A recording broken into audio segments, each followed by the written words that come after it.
Ma'am, I'm going to ask you one last time. The flight attendant's voice was low, but everyone in first class could hear it. Take your bag and move to the back. The black woman in seat 2A looked down at the boarding pass in her hand. First class. Seat 2A. Her name printed clearly at the top. Naomi Brooks. She didn't raise her voice. She didn't argue. She only looked up and said, "This is my seat." A man across the aisle gave a cold laugh. "Lady, people like you always say that." The cabin went silent. Naomi's fingers tightened around the strap of her worn leather bag.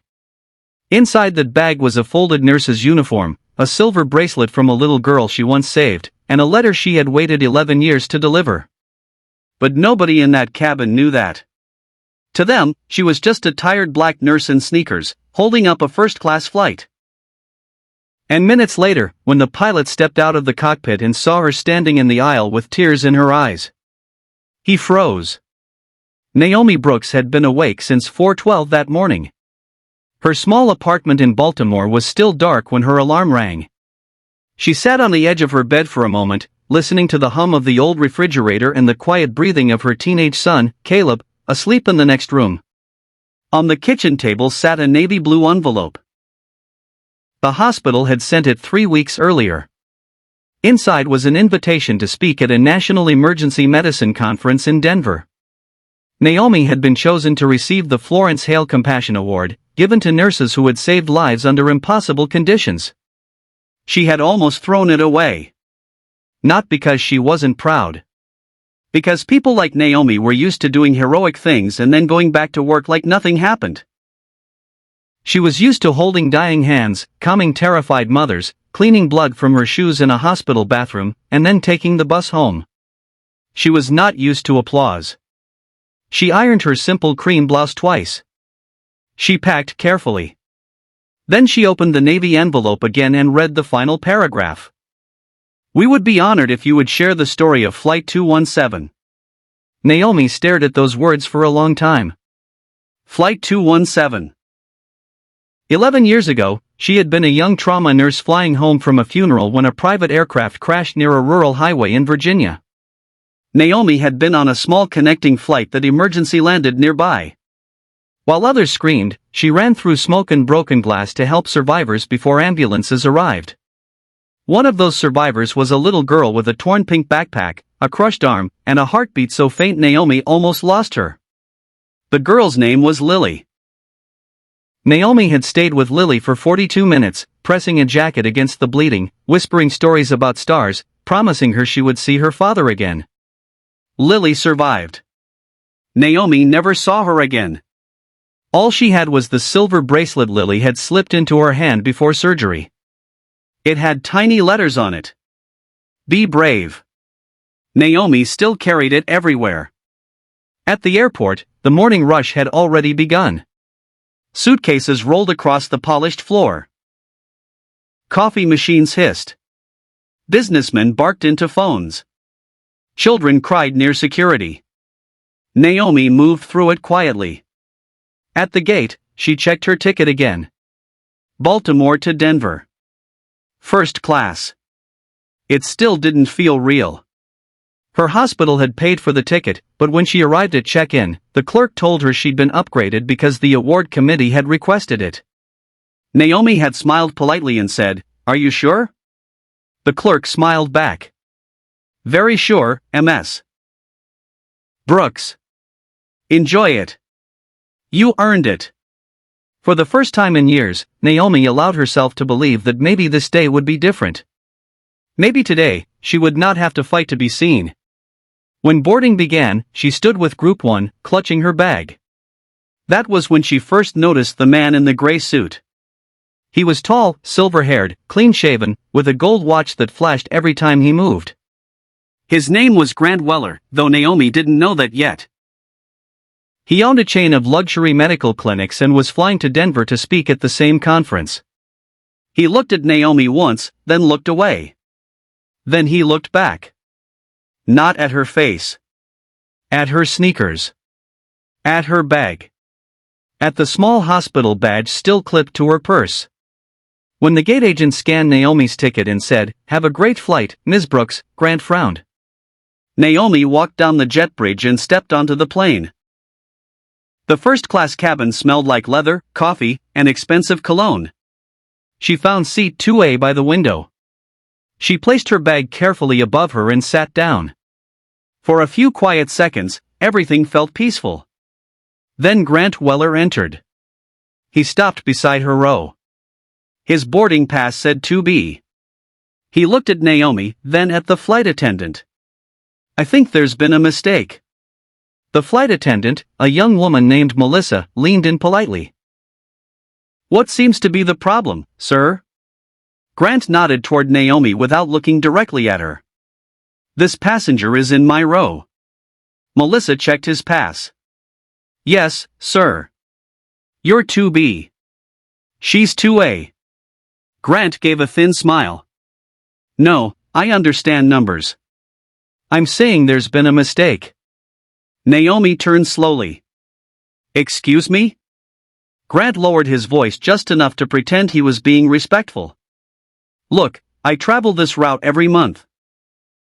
First class is usually reserved for premium business passengers. I'm sure she was assigned here accidentally."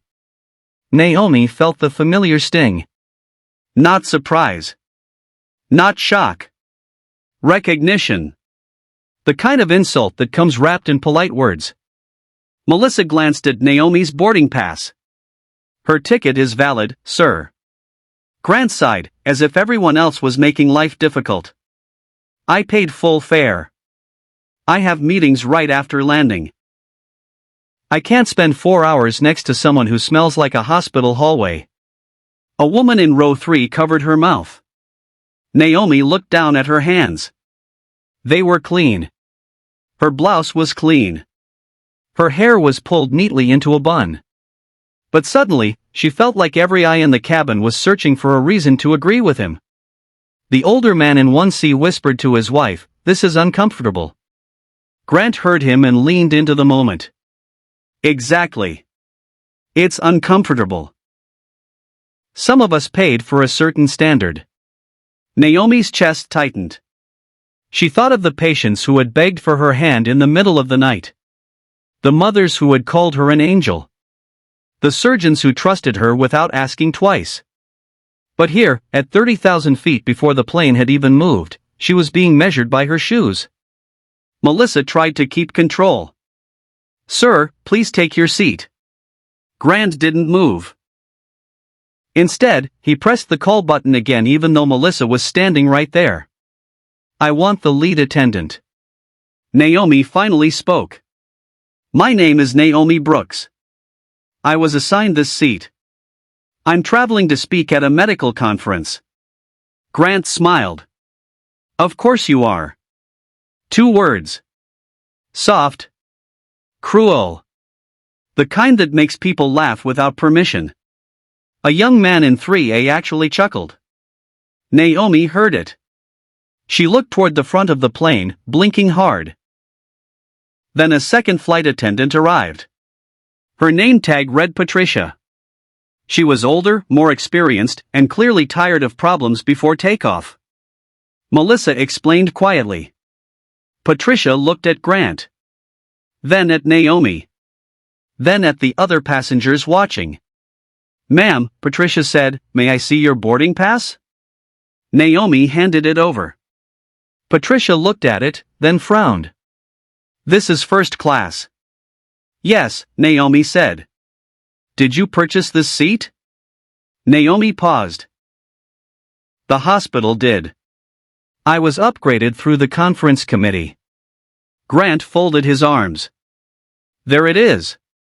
Naomi looked at him. "There what is?" He leaned closer. "Someone handed you something, and now everyone else has to pretend you belong here." The words landed harder than Naomi expected. Because they were not only about a seat. They were about every door she had ever pushed open. Every room where people assumed she was there to clean, not lead. Every doctor who had asked for the nurse in charge while staring straight through her. Patricia held up one hand. "Let's not escalate." Naomi gave a sad little laugh. I'm not the one escalating. But Patricia had already made her decision. Not because Naomi was wrong. Because Grant was louder. Because the plane was delayed. Because wealthy anger often gets treated like authority. Ms. Brooks, Patricia said, we do have an available seat in economy comfort. I'm going to ask you to move for now, and we can sort it out after takeoff. Naomi stared at her. For now? Yes. This is my seat. I understand. No, Naomi said quietly. I don't think you do. The cabin got colder. Grant sat back with satisfaction, as if justice had been served. Melissa looked embarrassed, but she said nothing. Patricia lowered her voice. Ma'am, please don't make this difficult. Naomi looked around at the faces. Some stared down at their phones. Some watched like it was entertainment. Nobody spoke. Nobody said, she has a ticket. Nobody said, this is wrong. Naomi stood slowly. She reached up to get her bag, but her hand trembled. The bracelet inside clinked against the zipper. Grant muttered, finally. Naomi turned to him. For the first time, her voice sharpened. I hope one day, when you need help, the person standing in front of you doesn't judge whether you deserve it. Grant's smile faded for half a second. Then he looked away. Naomi stepped into the aisle. And at that exact moment, the cockpit door opened. Captain Daniel Mercer stepped out. He was in his early 40s, with tired blue eyes and a calm, professional face. He had come out because the delay warning had flashed twice, and the gate crew had told him there was a seating issue in first class. He was prepared to solve a routine argument. Then he saw Naomi. Her bag in her hand. Her eyes shining. Her boarding pass crushed slightly between her fingers. And he froze. Not paused. Froze. The color drained from his face. His hand gripped the cockpit door. Naomi looked at him, confused. Captain Mercer whispered one word. No. Patricia turned. Captain, we're handling it. But he didn't hear her. He took one step toward Naomi. Then another. His eyes moved from her face to the small silver bracelet now dangling from the open pocket of her bag. Be brave. His lips parted. Where did you get that? Naomi looked down. The cabin was silent again, but this time it was different. Not judgment. Fear. Curiosity. Naomi touched the bracelet. A little girl gave it to me a long time ago. Captain Mercer's voice broke. What was her name? Naomi swallowed. Lily. The pilot's eyes filled instantly. The first-class cabin changed in one breath. Grant sat up. Patricia lowered the boarding pass. Melissa covered her mouth. Captain Mercer whispered, Lily is my daughter. Naomi's hand flew to her chest. For 11 years, she had carried that bracelet. For 11 years, she had wondered if the little girl with the pink backpack had grown up, if she still loved stars, if she remembered the nurse who refused to let her close her eyes. Captain Mercer stepped closer. You were there, he said. On Highway 64. Naomi nodded slowly. I was. His voice trembled. You kept her alive. Naomi's eyes filled. I did what any nurse would do. No, he said firmly. You did what no one else could do. He turned toward the cabin. My daughter was 8 years old when a medical transport plane crashed near Richmond. I was overseas with the Air Force. My wife was unconscious. My daughter was trapped and bleeding out. He looked at Naomi again. This woman crawled under twisted metal with no equipment, no backup, and stayed with my little girl until rescue came. Nobody moved. Captain Mercer continued, and now his voice carried through the cabin like a verdict. Lily used to ask me if angels wore uniforms. I told her I didn't know. He looked at Naomi's cream blouse, her sneakers, her tired eyes. Now I do. Naomi began to cry silently. Patricia looked down, ashamed. Grant's face had gone pale. But the worst part for him had not arrived yet. Captain Mercer turned to Patricia. Why is Ms. Brooks standing in the aisle? Patricia's mouth opened, then closed. Grant tried to speak. Captain, this was just a misunderstanding. Daniel looked at him. What did you say to her? Grant adjusted his tie. I only asked for the seat I paid for. Naomi said nothing. Melissa, who had been quiet too long, finally stepped forward. No, sir, she said, her voice shaking. He said she didn't belong here. He said she smelled like a hospital hallway. A gasp moved through the cabin. Grant glared at Melissa. That is not exactly. The older man in 1C interrupted. It is exactly what you said. His wife nodded. And we should have said something sooner. Grant looked trapped now, surrounded by the truth he thought no one would repeat. Captain Mercer stood still for a moment. Then he spoke with terrifying calm. Mr. Weller, this aircraft is under my authority. You will apologize to Ms. Brooks. Grant stiffened. I don't think that's necessary. Daniel's eyes hardened.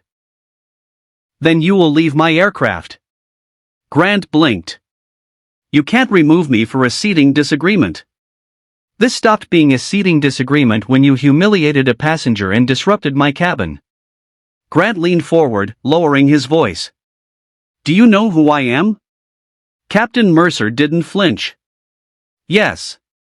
You are a passenger in seat 2B who has been asked to apologize. For the first time, Grant had no clever answer. The silence stretched. Everyone watched him. Naomi did not look angry. That made it worse. She looked tired. Like she had lived this moment in 100 different forms. Grant turned toward her, his face tight. I'm sorry if you felt disrespected. Captain Mercer said, no. Grant looked up. That is not an apology. Naomi wiped her cheek. Grant exhaled sharply. Then, with every eye on him, he said, I'm sorry I disrespected you. Naomi looked at him for a long moment. Then she said, I hear you. Not I forgive you. Not yet. Just, I hear you. Captain Mercer turned to Patricia. Ms. Brooks will remain in 2A. Patricia nodded quickly. Yes, Captain. Then he looked at Grant. And Mr. Weller will be reseated. Grant's mouth dropped open. What? Captain Mercer pressed the interphone. Gate agent to aircraft door, please. 2 minutes later, Grant Weller walked down the aisle toward economy, his face burning as passengers looked away from him the way they had looked away from Naomi. But justice has a strange way of continuing after the first fall. Because as Grant reached the back, his phone buzzed. A message flashed across the screen. Denver Medical Leadership Conference. Speaker schedule updated. He opened it. His keynote panel had been moved. A new award ceremony had been added before his presentation. Recipient, Naomi Brooks, RN. Topic, the nurse who saved Lily Mercer. Grant stopped walking. His stomach dropped. He wasn't just on a plane with the woman he had insulted. He was about to stand on a stage after her. In front of hospital leaders. Investors. Doctors. Reporters. And the pilot whose daughter she saved. Back in first class, Naomi sat down slowly. Her hands still shook. Melissa came beside her with a glass of water. I'm sorry, Melissa whispered. Naomi looked up. You spoke up when it mattered. Melissa's eyes filled. I should have spoken sooner. Naomi gave a gentle nod. Most people should. The plane finally pushed back. As Baltimore disappeared beneath the clouds, Naomi stared out the window. Captain Mercer's voice came over the speaker after the seatbelt sign turned off. "Ladies and gentlemen, this is Captain Mercer. We apologize for the delay.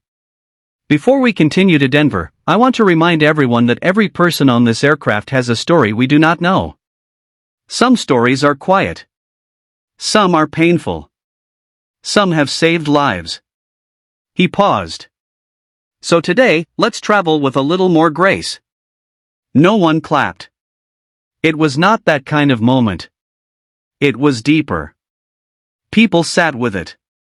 Grant sat in 24C, staring at the tray table in front of him, hearing every word like it had been aimed at his chest. Halfway through the flight, a young mother from row 6 walked up to Naomi. Her little boy hid behind her leg. "Ma'am," the mother said softly, "my son wanted to give you this." The boy held out a small pack of airplane cookies. Naomi smiled through tired eyes. "For me?" He nodded. "My mom says nurses are heroes." Naomi accepted the cookies like they were gold. "Tell your mom she's raising a good man." The mother smiled. Across the aisle, the older woman from 1D leaned over. "I'm sorry I stayed quiet." Naomi looked at her. The woman's voice trembled. "I saw it was wrong. I knew it. But I didn't want to get involved." Naomi nodded slowly. "That's how wrong things survive." The woman lowered her eyes. "I know." When the plane landed in Denver, Captain Mercer stood at the cockpit door. Passengers exited one by one. Some nodded to Naomi. Some whispered apologies. Some simply looked ashamed. Grant waited until almost everyone had left. He stood in the aisle, holding his expensive leather briefcase. For a moment, he looked like he wanted to walk past without speaking. Then he stopped beside Naomi. His voice was quieter now. "My mother was a nurse," he said. Naomi looked at him, surprised. Grant swallowed. "She worked nights in Cleveland for 30 years. I hated how tired she always was. I hated that people talked down to her. I promised myself I'd become someone important enough that nobody could do that to me." He gave a bitter little laugh. "And today I became the kind of man who would have talked down to her." Naomi studied his face. This was not a perfect apology. It did not erase what he had done. But it was the first honest thing he had said all morning. Grant looked at the floor. "I am sorry, Ms. Brooks. Truly." Naomi stood, lifting her bag.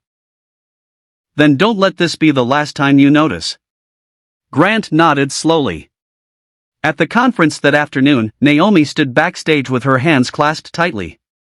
The ballroom was full. Hundreds of people sat beneath warm lights.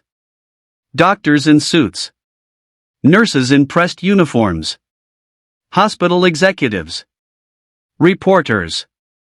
Veterans. Families. Naomi could hear the host speaking. "Our next honoree reminds us that courage is not always loud.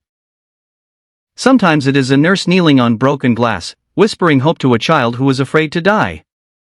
Naomi closed her eyes. Then someone touched her arm. She turned. A young woman stood there in a pale blue dress, with soft brown hair and a small scar near her temple.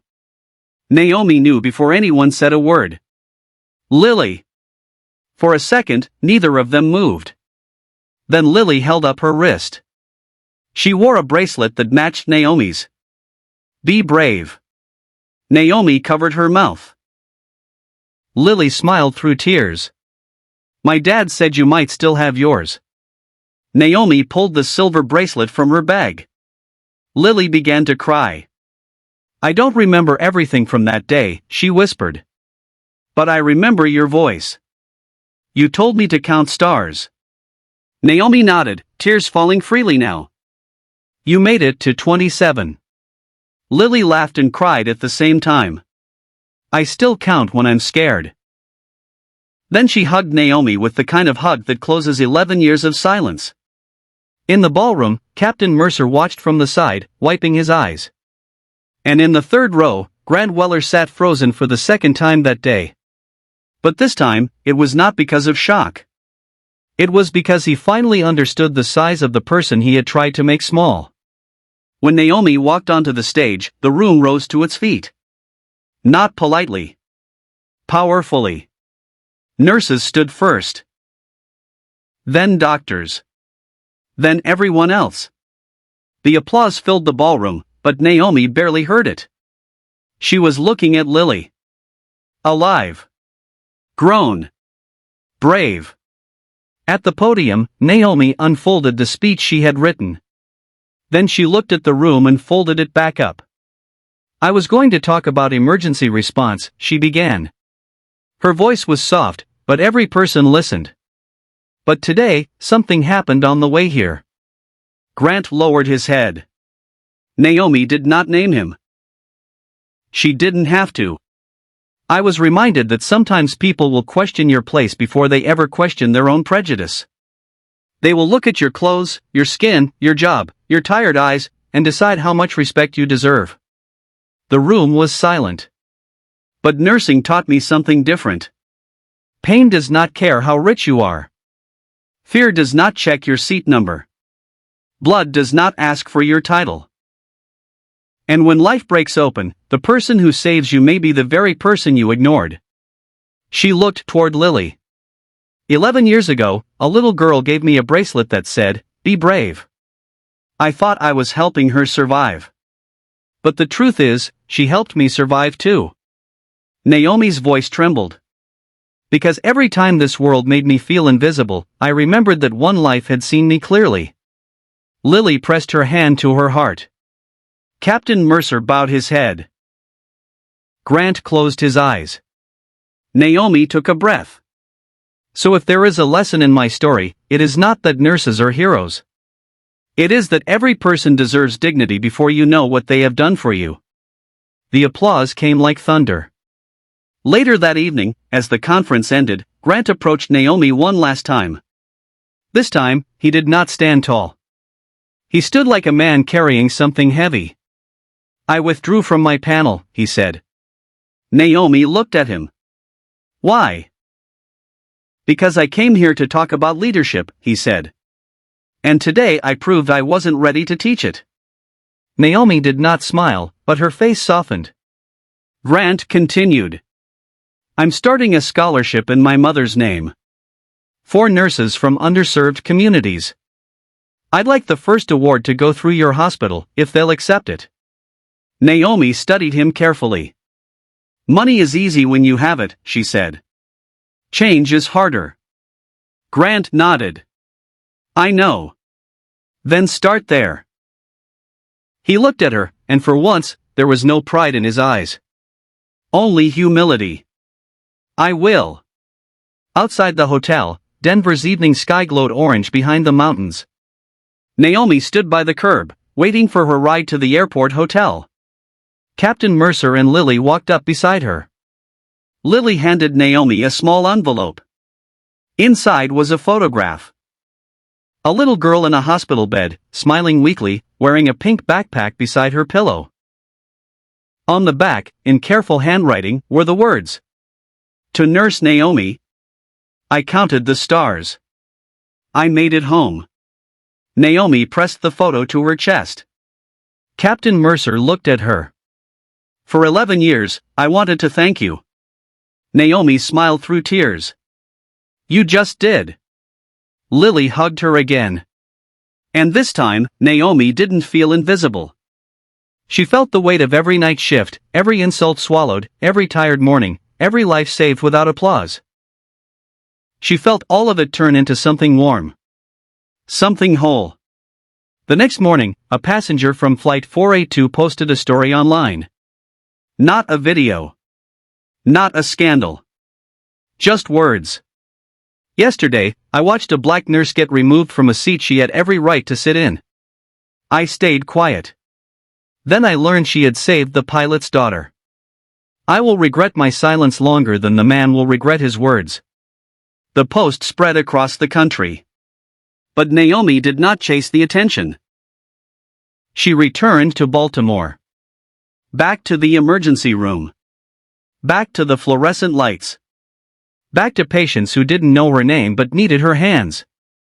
A week later, a letter arrived at the hospital. Then another.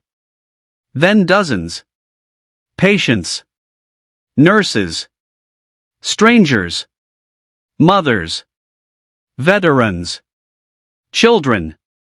All writing the same thing in different ways. I saw you. Naomi pinned one note inside her locker. It said, "You belonged in first class before they knew your story." And that was the truth. Because dignity is not something people earn after proving their worth. It is something they deserve from the beginning. Before the award. Before the reveal. Before the applause. Before the pilot freezes.